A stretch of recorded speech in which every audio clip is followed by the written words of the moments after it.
Higit kumulang 100 halaga ng iligal na droga at isang baril ang nakumpiska sa isang sospek matapos ikinasa ng Bulacan PNP ang bypass operation sa Barangay Santa Cruz, City of San Jose del Monte, Bulacan.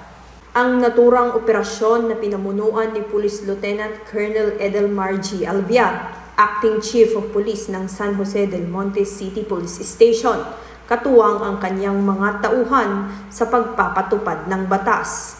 Kinilala ang drug personality na residente ng nasabing lugar, walang asawa at walang trabaho.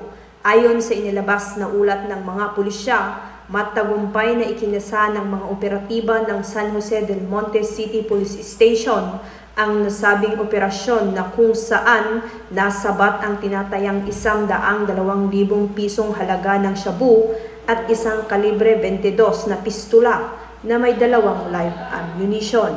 Kasalukuyang nasa kustudiya ng San Jose del Monte City Police Station ang kalabosong sospek para sa dokumentasyon at tamang disposisyon na kung saan nahaharap ito sa kasong paglabag sa RA 9165 o Comprehensive Dangerous Drugs Act of 2002 at violation of RA 10591 o Comprehensive Firearms and Ammunition Act. Patuloy ang Bulacan PNP sa ilalim ng pangangasiwa ni Police Colonel Sator L. Edjong, Officer in Charge ng Bulacan Police Provincial Office, sa kanilang pagpapaigting laban sa iligal na droga para sa seguridad at kaligtasan ng kanilang nasasakupan.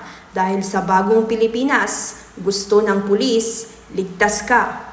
Mula dito sa Bulacan Police Provincial Office, ako ang inyong PNN Correspondent, Patrolwoman Mildred A. Tawagon, alagad ng batas, tagataguyod ng Balitang Pulis.